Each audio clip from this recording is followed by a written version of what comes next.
Passion according to G.H.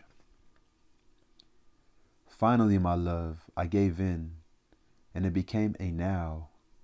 It was finally now, it was simply now. It was like this. The country was in 11 in the morning. Superficially, as a yard that is green, of the most delicate superficiality. Green, green, green is a yard. Between me and the green, the water of the air, the green water of the air. I see everything through a full glass. Nothing is heard. And the rest of the house, the shadows are all swollen. The ripe superficiality, it's 11 in the morning in Brazil. It's now. That means exactly now. Now is time swollen to the limit.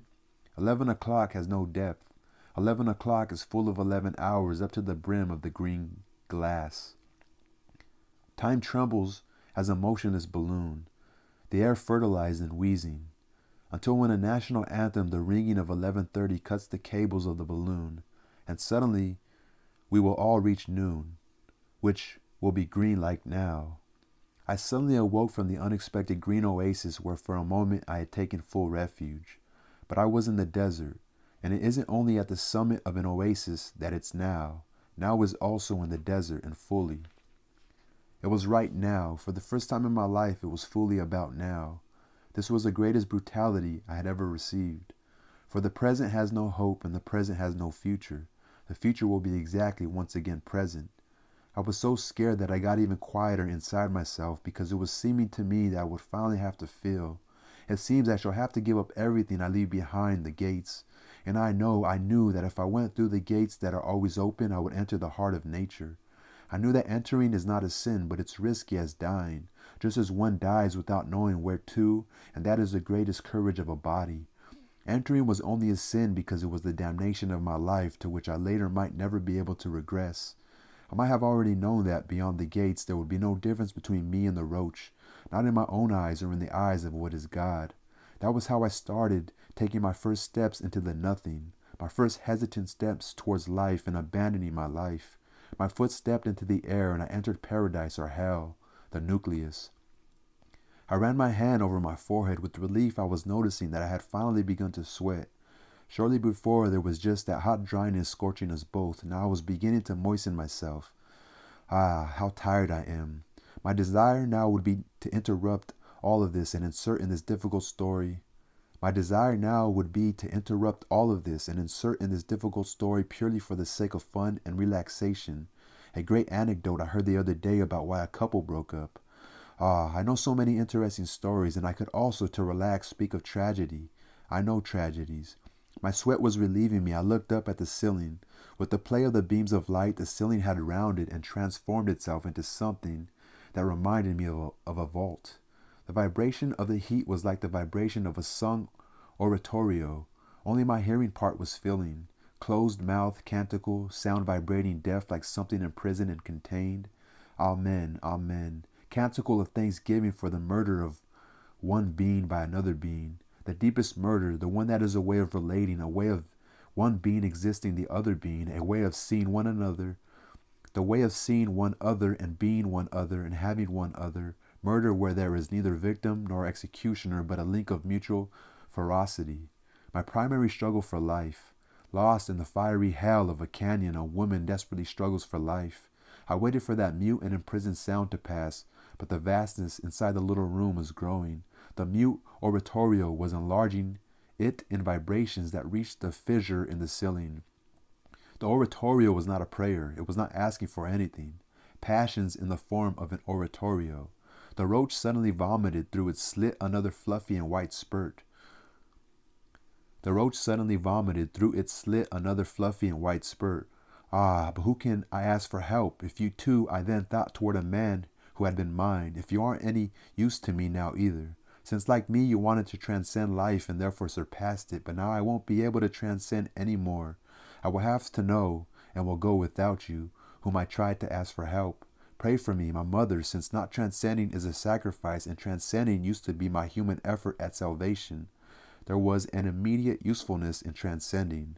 Transcending is a transgression, but staying inside whatever is, that demands that I be fearless. And I will have to stay inside whatever is. And I will have to stay inside whatever is. There's something that must be said. Don't you feel that there is something that must be known?